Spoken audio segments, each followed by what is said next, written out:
How's your shoulder? It's good. It's been improving every day. Today is the best it's felt, so moving in the right direction. When that happened, we could hear it all the way up where we were sitting. Yeah. Coach said, I think the other night, that at first they thought maybe it was a hip issue. Did the hip hurt first and then the shoulder later? Yeah, it was well, I thought I was going to brace myself, and I felt my shoulder feel weird immediately. And then I fell on my tailbone. I was like, that's the worst thing. And when I went to the sideline, I was like, he's like, is your arm okay? I was like, yeah, my arm's fine. And then I said, worst pain right now is my tailbone. And we was like, all right. A couple minutes went by. It was wearing off. I was like, let me just jog it off, and I'll be fine. I'll just get right back in the game. Ran to the locker room, and my shoulder just dropped. Like, I couldn't even do this. So I was like, Doug, my shoulder's hurting. He's like, what? Wait. I thought you said your tailbone. But, yeah, my shoulder was the worst pain. My tailbone was just something I could have played through that, but I couldn't even run. My shoulder was hurting so bad. And then you turned into a cheerleader in the second half. Yep. Went back to last year a little bit. Theo, what have you seen looking at Pitt? Obviously they haven't had the season they want, but you guys are looking to rebound here at your home floor. What have you seen out of them on tape? I mean, I've seen a couple games from them. I haven't watched much, but one thing they're going to come play hard. It's another ACC game. They're struggling right now, but at the same time, we're struggling. So it's going to be a tough game. Having a long stretch to be able to watch the team on the court the other night.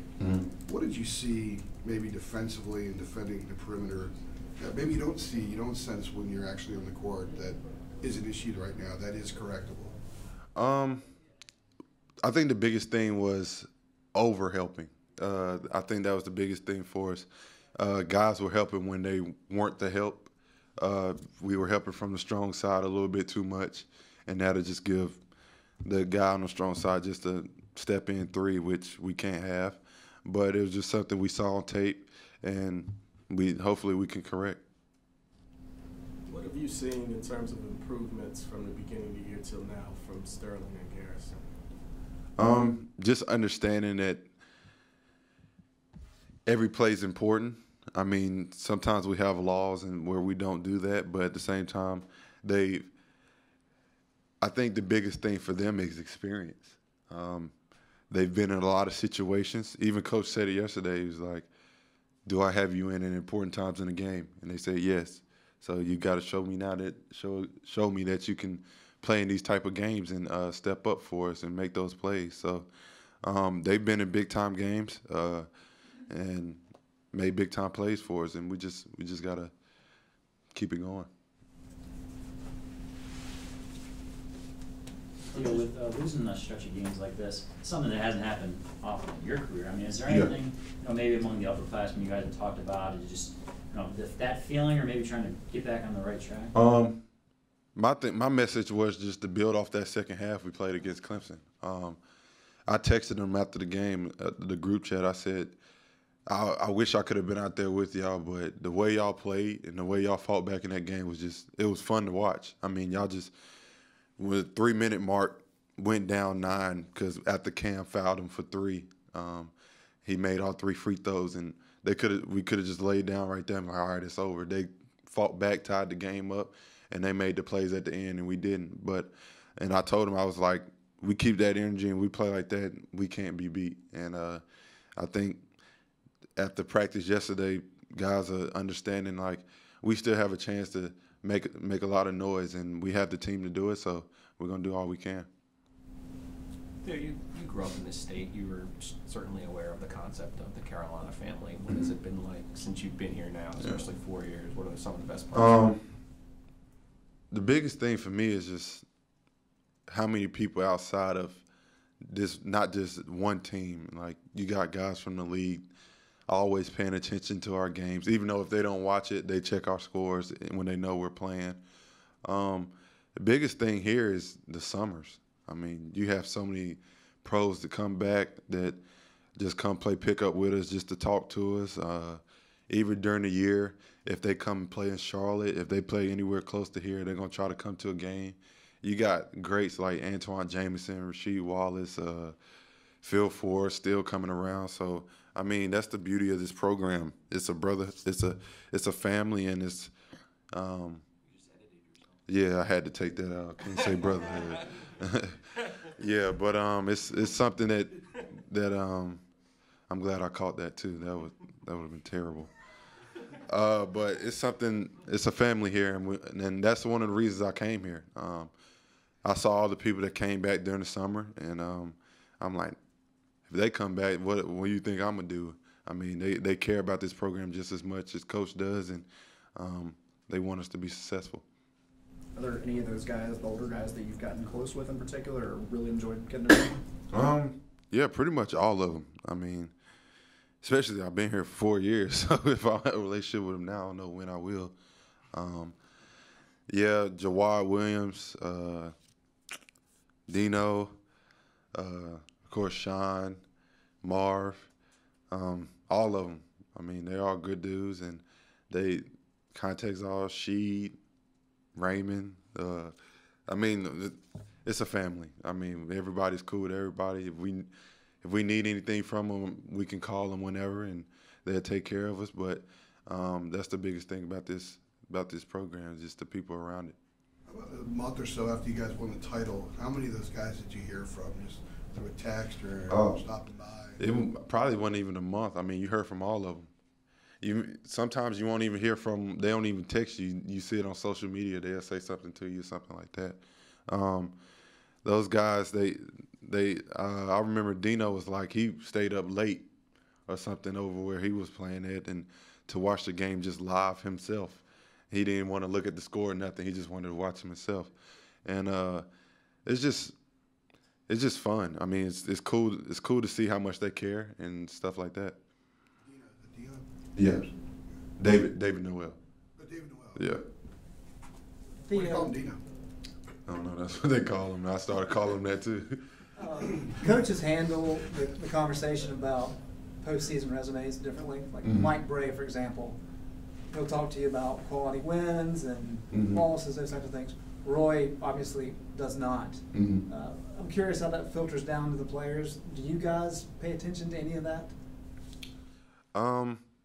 I think for me personally, it's just going into the tournament rolling.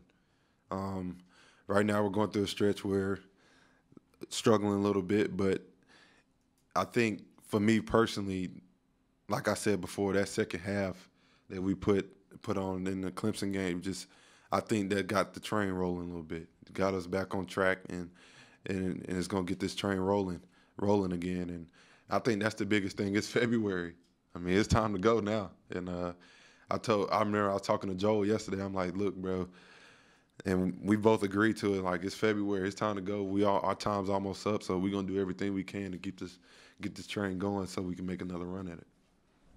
The selection committee is going to put a bigger emphasis on road and neutral wins this year. I mean, do you feel like that's fair? Of course they'll do it this year when we're not doing that well on the road. But I mean, yeah, exactly. But I mean, we got some good wins behind us, but at the same time, we got some other games coming up that can help us out big time, at Duke, at Louisville, at Syracuse, at State, who beat us already. So we got some more opportunities, and we just got to take advantage of them.